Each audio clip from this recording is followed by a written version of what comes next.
Hey everybody, welcome to our webinar. We are going to wait another couple minutes for more folks to join. But while we do wait, feel free to add into the chat where you're coming from, where you're dialing in from.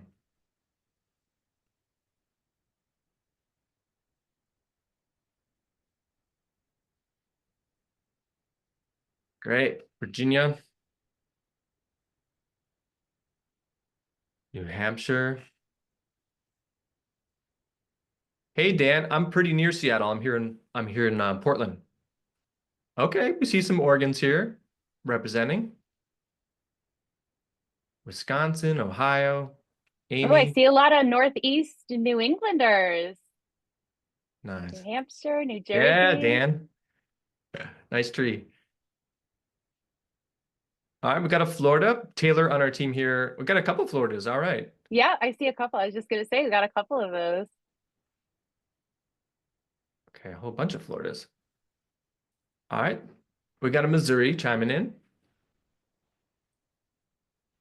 All right, Baltimore. I'm from the Timonium area, so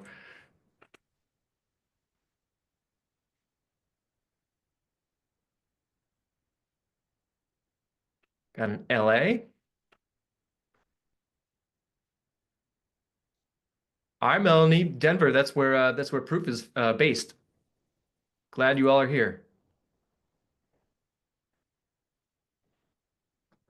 Boston, a little bit of a neighbor there for me. I'm right in the middle of Connecticut, so it doesn't take me long to get there. I love going to Boston.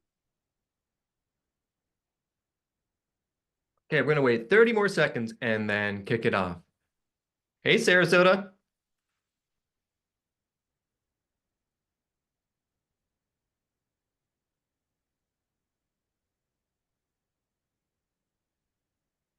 All right, we are at 2 minutes after, so we're going to kick it off. We have such an exceptional, very hands-on webinar for you all. My name is Tim. I work here at Proof and will be the moderator today. We'd love to make this session extremely interactive. And what does that mean? That means that you, if you have a question, ask a question. How to do that? So you go down to that Q&A box at the bottom of your Zoom screen.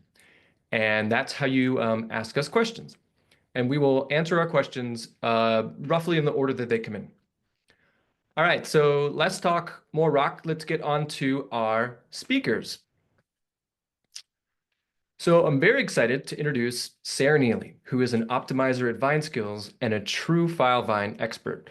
Now, a little bit about her background is she spent over 10 years in litigation as a paralegal and litigation team lead.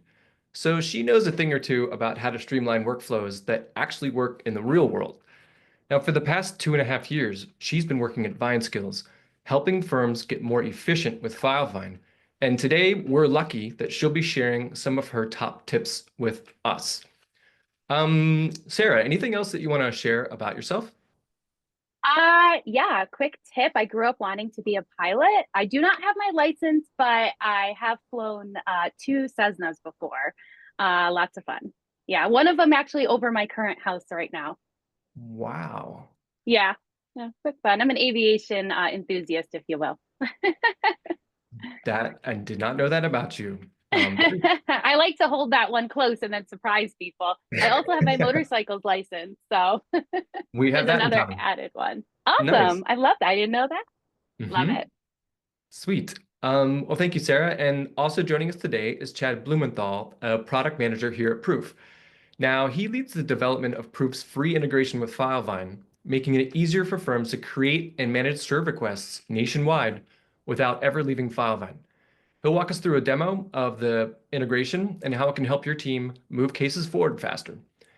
Now, for those who aren't familiar with Proof, we are a nationwide process serving platform founded by a litigation attorney who actually lost a client during a low quality process serving experience, something that I'm sure many of you have anxiety about.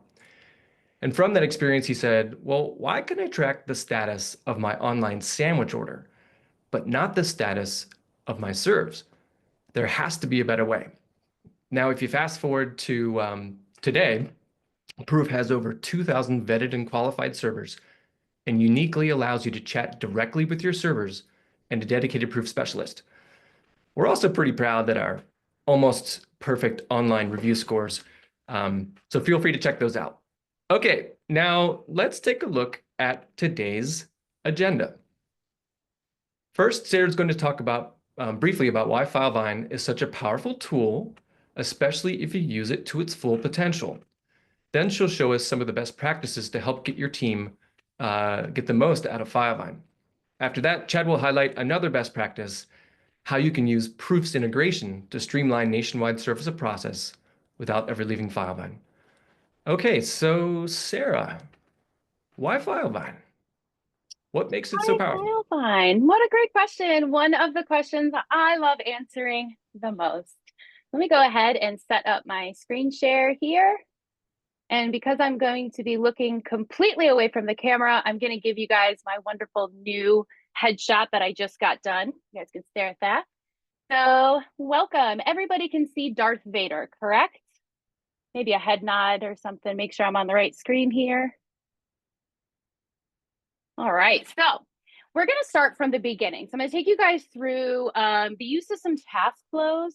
We're going to touch on the use of some sections as well as document generation.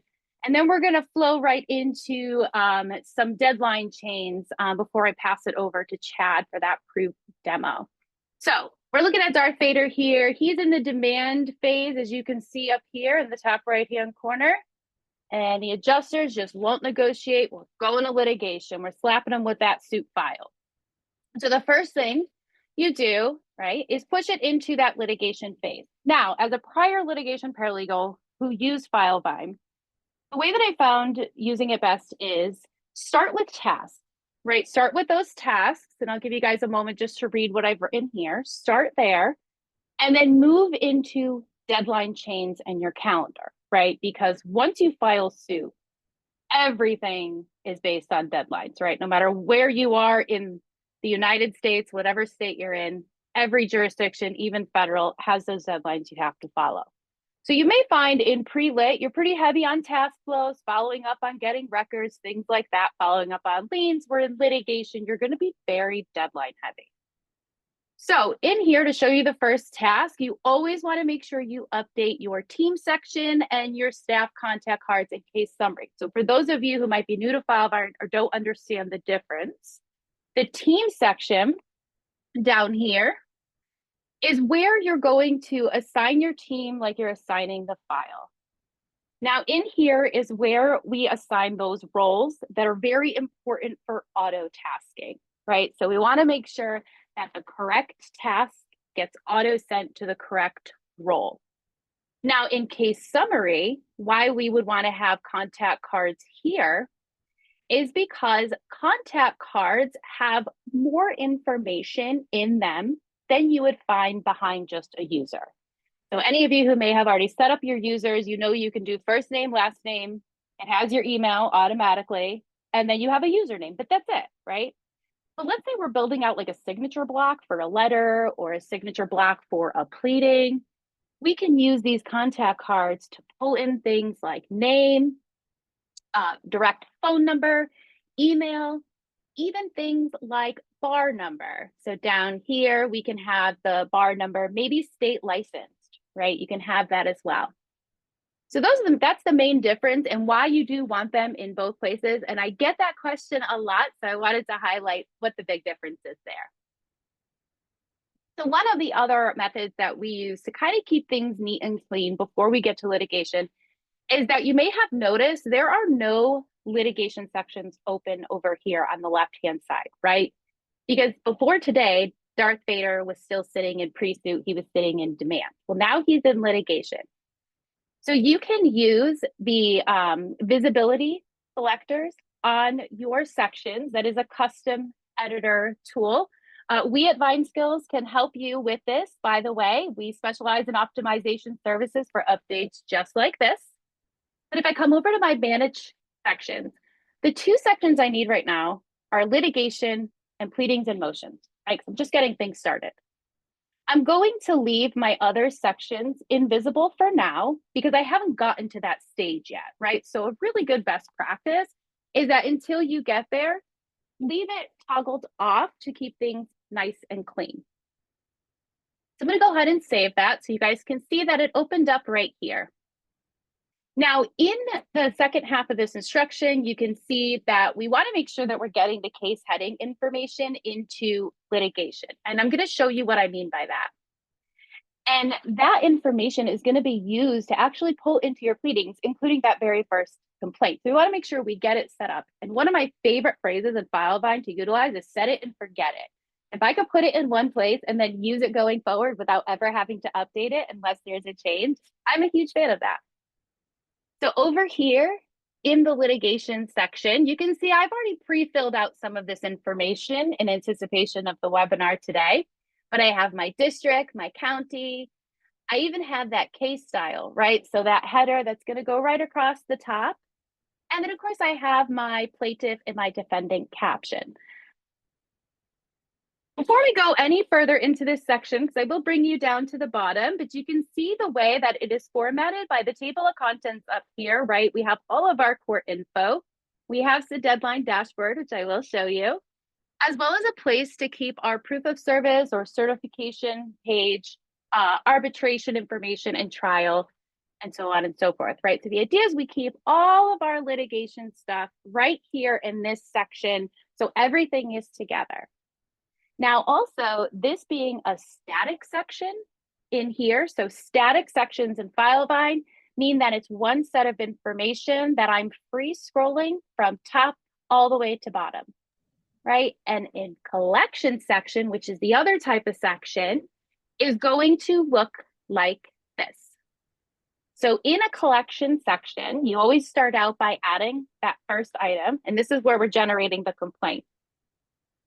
You're going to go ahead and fill in that information, right? Whatever that is in here, any field that you need, because we need to have at least some information in order to be able to generate that document for us.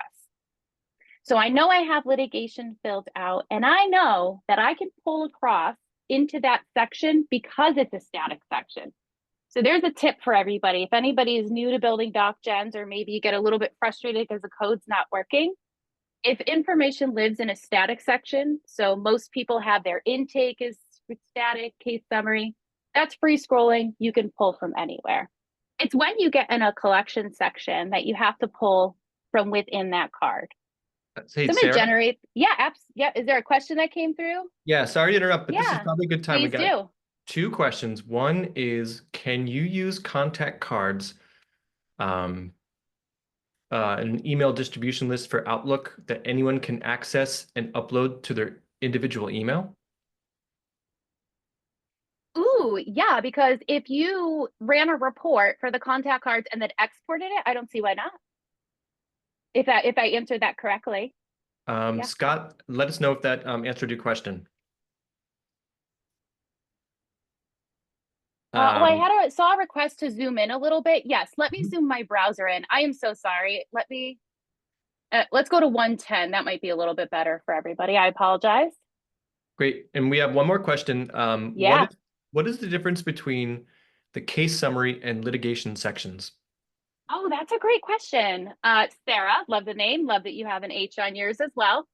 So in the case summary section, the way that I like to explain this is keep this your high level internal information, right? So things like retainment decision, who's your staff team assignments, key dates, your SOL, things like that, right? So these are all the things that can encompass things that might not be referring directly to litigation, right? And going down to projections, client review, should we go to litigation, right? So a lot of my firms, they like to have a review section where they're like, okay, it's been sitting in demand for 2 months. The adjuster is just not working with us. It's all state or something like that. We're going to litigation. Now, moving over to the litigation section, that's where you're going to have all of that specific litigation information, right? So case summary is going to be there from the very beginning. You're keeping things like projections and so on and so forth. Once we get to litigation, we open up that litigation section, and now we have all of that segregated right into there. I hope that helped answer. All right. So let's go back over to activity. You're very welcome, Sarah. And I did this, right? I jumped a little bit ahead because I got excited and wanted to show you guys the generation of the complaint. But one of the things that works really well in the task flow for litigation is passing things back and forth, right? So I'm a big fan of tasks bouncing off each other if you could pass them back and forth. So if I come in and I just simply complete this, it's going to already have all the team assignments. I'm the only one on here for now. So these are all going to me. But the very next one tells you go ahead and draft that summons and complaint in the pleading and motion section, and then attach the draft on this task, right? So instead of going in and creating a whole nother task, pulling it in, or even doing a note this, if you just use this same task, you can have that back and forth with each other. So I went in. I don't know if you guys know this trick. So I don't know if you've noticed, I've been right clicking on my mouse and hitting open link in a new tab. Yes, I end up with a lot of tabs up here, but I don't lose my space. So this is true across really anything you're opening on a browser, but especially in Filevine, if I'm opening a new section, I do a right click and I open link in a new tab. So I wanted to slow that down a little bit. So you guys are like, what is she doing? Why is she opening that menu every time?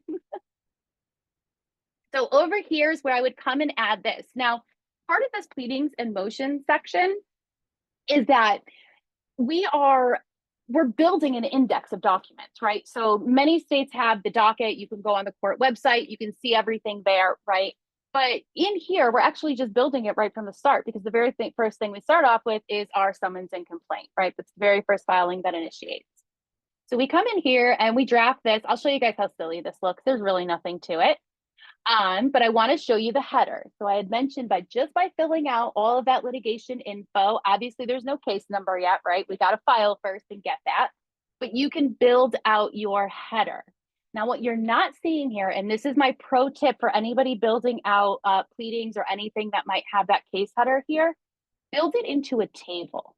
The reason why I'm saying that is if we had 14 plaintiffs and 10 defendants in here, we want to make sure that we're not pushing things onto the next line. So what you don't see here is there's actually a table and there's a line here and it keeps things nice and neat on the left and right side. Now, I know every state is different. Everybody has them done a little bit differently, but pro tip, use a table, use those columns, use those rows, keep everything nice and lined up at the very top. So I have my complaint. Yeah, we got another question? Yeah, two more questions. One is from Scott. It says, he's unclear about running a report and then uploading to Outlook. Once it's uploaded, can I continue to use it directly from Outlook, or do I have to upload that each time I send an email? That I'm unsure about if you're talking about doing it from Outlook. That I'm not sure how to answer. Okay. If I'm understanding the question, so once you get everything pulled out of Filevine, all your contacts, and you put those in Outlook, you could use the contacts from within Outlook. Okay. Scott, hopefully that answers your question. Another question from Jamie. My office uses Filevine currently. We do not have the litigation tab available.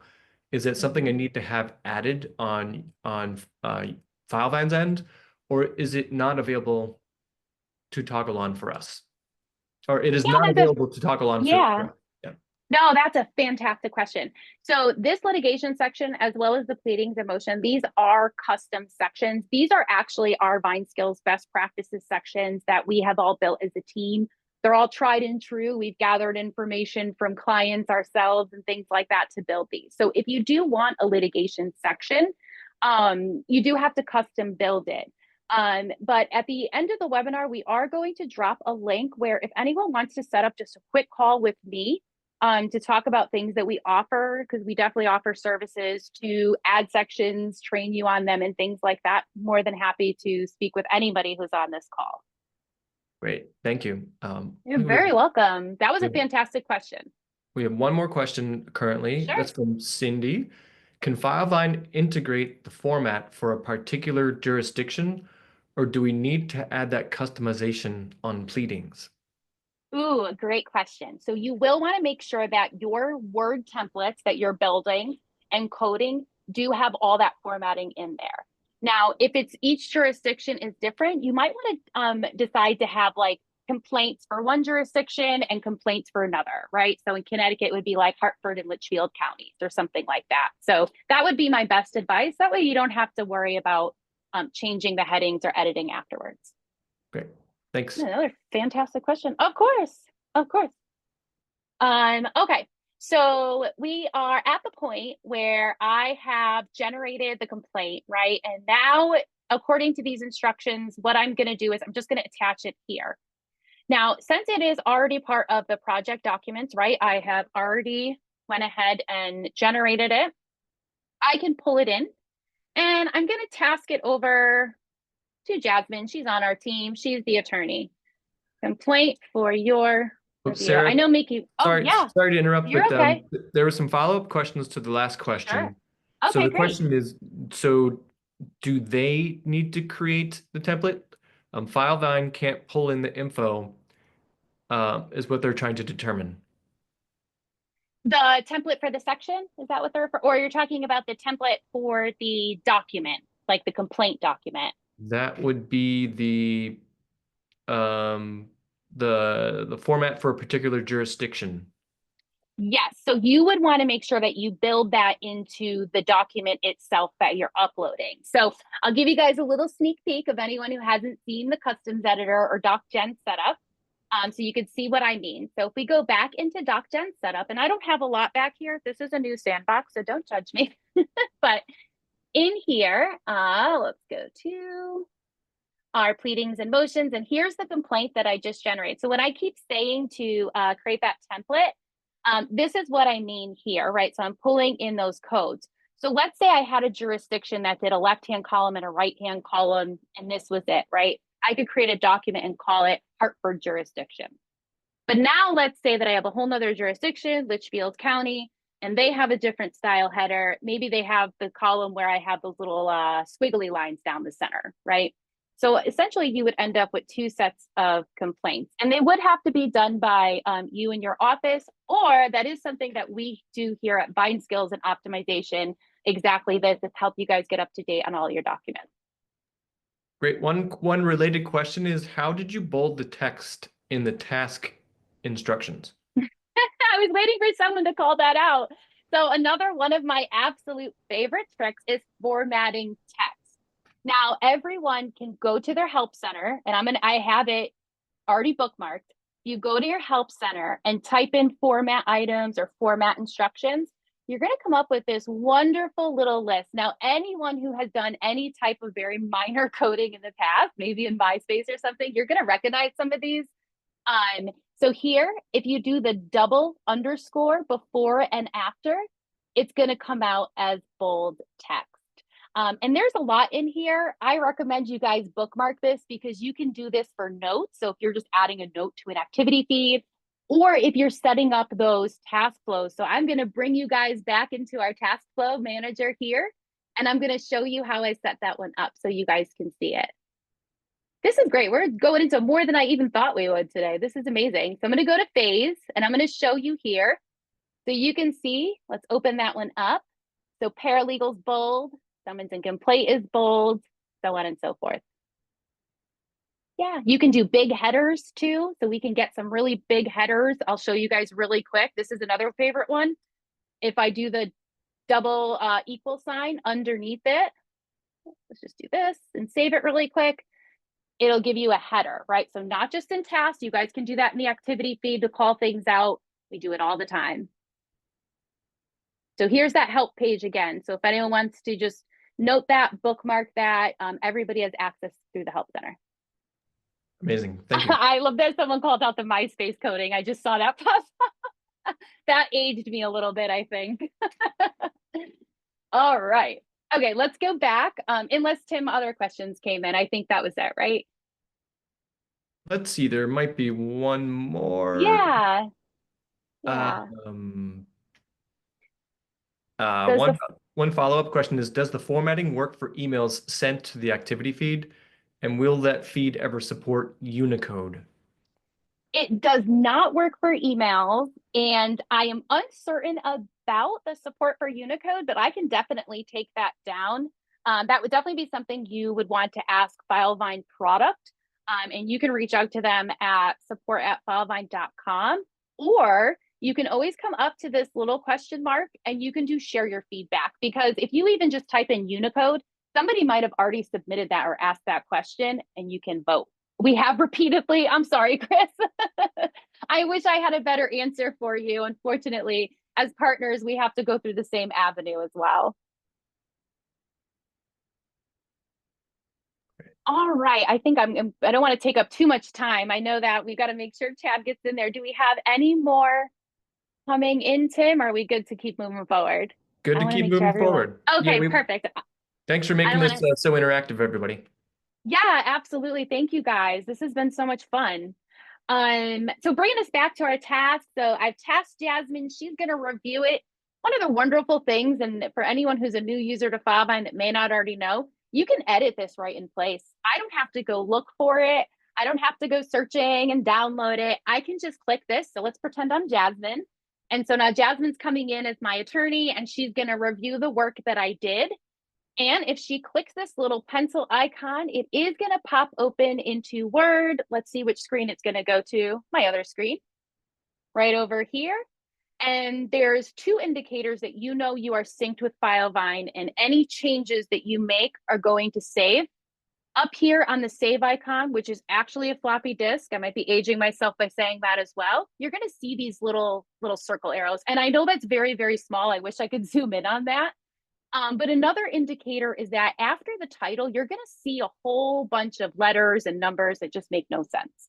What that's telling me is that I am connected into Filevine and I can save these changes. So I'm Jasmine, I'm the attorney. I'm reviewing what my paralegal did.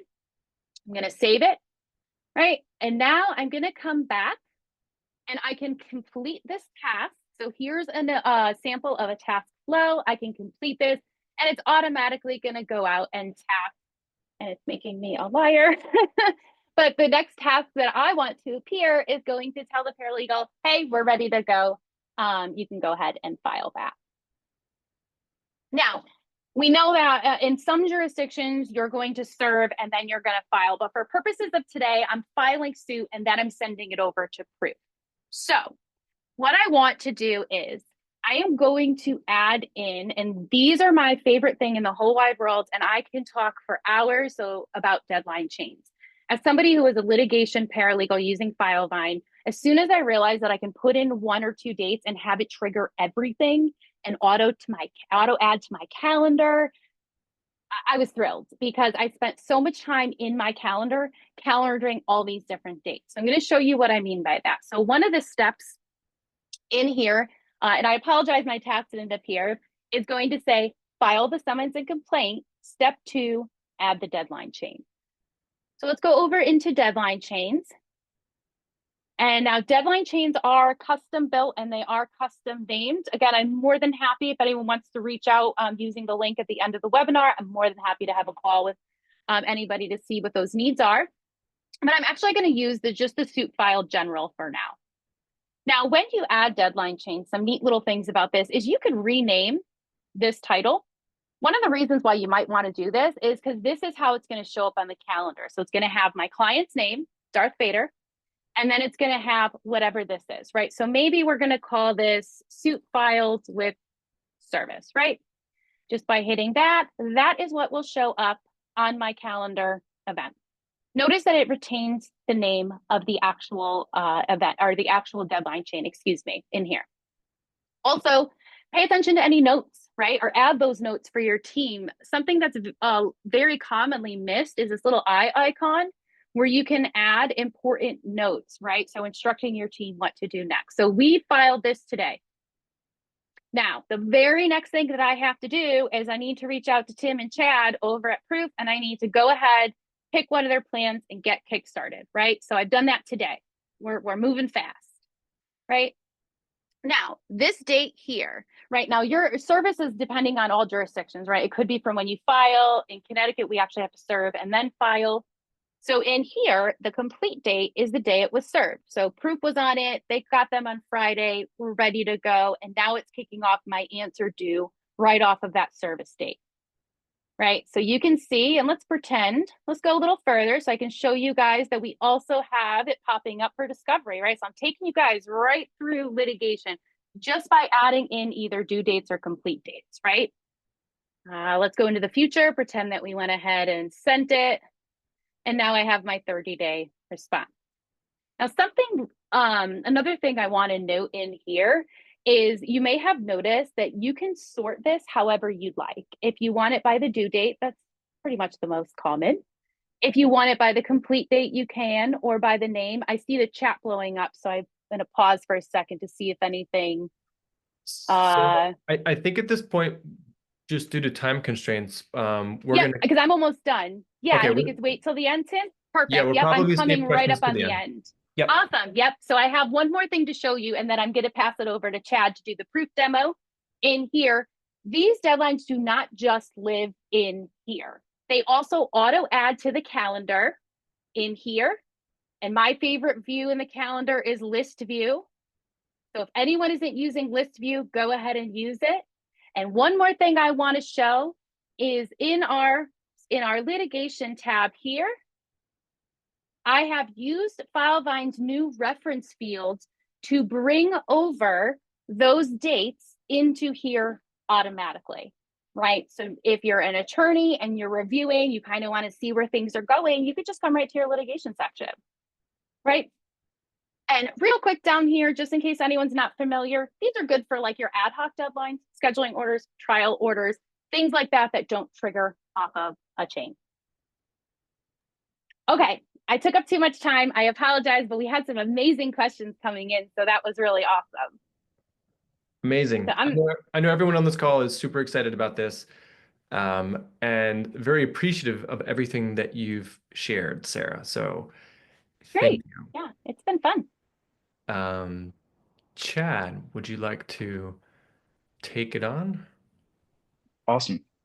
Thanks, Tim and Sarah. So nice to meet everyone. My name's Chad. I'm a product manager here at Proof. And yeah, really excited to share more about what we do, who we are, and a bit about the integration. So just to give you context on who Proof is, we're a modern technology platform that brings speed and efficiency to the world of service of process. And paralegals really love Proof because we just save them a ton of time.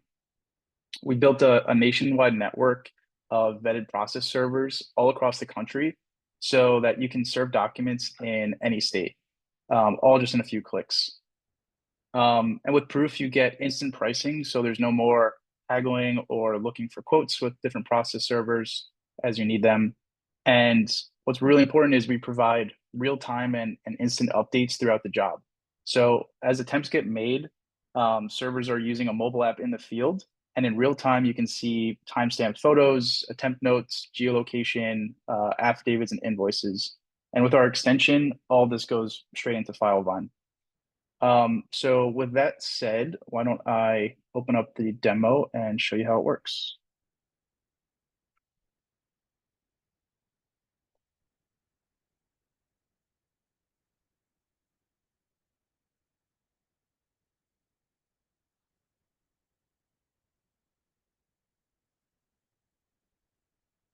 All right. So we are now in Filevine here.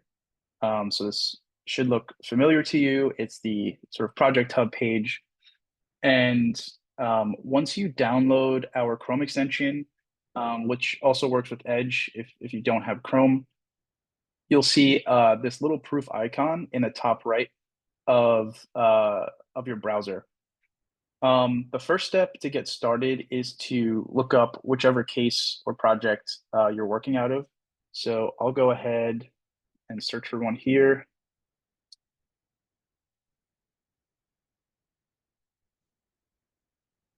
And once you're in the project, you can go ahead and click on that proof icon and load up the Chrome extension. So this is the sort of default state you'll see on a case if you don't have any active serves going on. Just a quick tip, you can resize the Chrome extension by dragging on the handlebar here. But in order to get started, to create a serve, you just click on the new serve button in the top right. And the first section here is to upload documents. What's nice is a lot of the information that we need in order to get to start a job gets pulled directly from the case in Filevine. So in this top section, we have a dropdown, and all the documents in the Docs tab of Filevine will get pulled in here. So in one single click, you can add summons. If you don't have documents saved, you can always, in Filevine, in the Docs folder, you can always just drag and drop from your local desktop here. We also pull in the client reference number automatically. What a required field is next is job owner. So this is whoever's creating the job and needs notifications. And then we also need to know the court state. So let's go ahead and do California. And in some states, we also have the option to file the case and file the affidavit all in one experience as well, not just serve documents.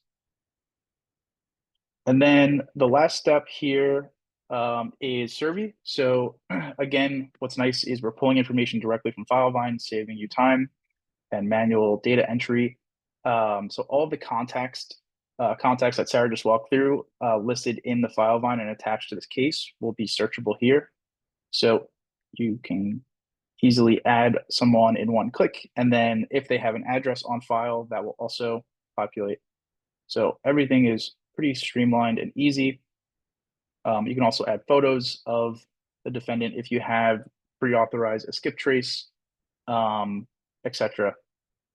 This is an additional notes section. So if you have specific details you want to pass the server, you can let us know here. And these are the speeds that we have available. So standard is our most common option, which is 4 temps over 10 days. Expedited is a little bit faster, so over 3 days. And then we also have a same day option. 2-day posts are really common for property management folks who just need notices posted to the door and those sorts of jobs. So let's go ahead and click standard. And then the last 2 steps are mailing and specifications. So if you do want to mail, we have first class and certified options. And if you have custom specifications, which you can set up during onboarding, we can apply those as well. So that is creating a job. You can see I was able to serve documents in roughly a minute, which is really nice. Let's shift gears and take a look at what managing a job looks like and those real-time status updates. So I'm in a different case here. Let's assume I have an active service. Most of the times you'll probably only have 1 or 2 rows here. Each of these represents one active job on the platform. And so you can see who you're serving, the status of the serve, the number of attempts made, when you originated that serve, the speed you selected, etc. If you click into one of those options, this is John Doe. So this is who you started service on. You can see all the job details that were submitted during job onboarding when we just created the job. Let me actually go back to this job, which has some attempts. You can see here, as attempts get made, all the detail gets put into the Chrome extension and is accessible in real time. So you see the photo that the server uploaded, the address, GPS coordinates, the type of service made, documents, as well as the notes from the field from the server. If you have a new address you want to attempt, you can do that here as well by clicking new address. And then one of our most loved features is the real-time chat. So you don't have to email back and forth and manage your inbox. You can talk directly to your server who's on the job, as well as a proof specialist who will be assigned to every single job. So let's say, the door code is 97. Any information you need to pass on to the server or the specialist to handle issues as they come up and coordinate on the job can be done through the in-app chat. So it's really convenient. The next thing I'd like to touch is around notifications, affidavits, and expenses. So we do have a proof collection here. All of this that I showed you is in a Chrome extension, is directly accessible in Filevine, but maybe not everyone on your team has the Chrome extension or needs to be creating jobs, but they want to stay up to date, right? So we have a proof collection that's really easy to update or implement rather, and you can see that as a new tab here. And we basically pass all the information from the Chrome extension into this collection. So as attempts get made and affidavits come in, as you see here, this is a better example. You can see the final affidavit, the invoice, all the messages, and all the information anyone on the team might want to know can be tracked here. And then a lot of firms are using this to create automations as well. So you can reference some of these fields and do as you please, whether it's notify someone on the calendar clerk side to get started with some other workflow based on a field change. So that is the proof tab. As I mentioned before, invoices and affidavits also get saved to Filevine. So in the docs folder, we will populate this with those files. And we also automatically create expense activities if you'd like. So you can see here, once a server is completed and we have an invoice ready to go, we'll create an expense item with all the detail that you need, including the invoice. I think the last piece to cover here is around notifications. So we also have a feature that you can turn on via your user profile settings, where all email notifications that we send get pushed into the Filevine activity feed. So essentially, when you turn that feature on, each case has a unique email address, and we just CC all email notifications with that email address so they get attached to the right case or project in this case. And you can easily click on any of these updates and see emails in real time without leaving Filevine. So in this example, you see, the affidavit is ready. It's downloadable straight from the activity feed, and you get all the information from the email within Filevine directly. So that is a really quick overview of how the integration works. It's super simple to set up, and our team is ready to help. If you'd like, you don't need us necessarily. There is a self-service option, but we're happy to help get integrated. It should take a phone call over Zoom with the Filevine administrator, and then getting you guys the Chrome extension. So that's really it from my side, Tim. Happy to answer any questions. I think you're on mute. You have some questions that are very serve specific that we will need to answer after the webinar. Do you know if is there any questions about Proof's integration with Filevine that Chad can speak to?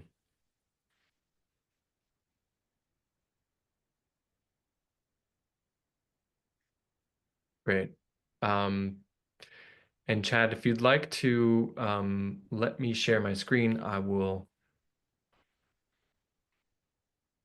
Okay, so how to get a hold of us. Obviously, Sarah and team have shared the best ways to get a hold of them. And if you'd like to reach out to us, reach out to sales@proofserve.com. We can help with answering questions, seeing a full proof demo, and getting help with setting up the integration. Let's see here. Do we have any final questions for today? Yeah, your questions that didn't get answered, we're happy to follow up with everyone directly. I did post my scheduling link. If anyone wants to set up a quick discovery call, about 15, 20 minutes, you can use that scheduling link. Alternatively, my email is Sarah with an H, SARAH @vineskills.com. Great. Question came in about recording, Tim. Were you just about to answer that? Yes, so this is being recorded, and as Taylor mentioned in the chat, we will be sending this out to this group here. Great. Thank you all for joining. Thanks for the very interactive session. We Yeah. are very thankful that Sarah and Chad could be here today. So feel free to reach out to us after the webinar. Have a great day, everyone. Yeah. Thanks, everyone.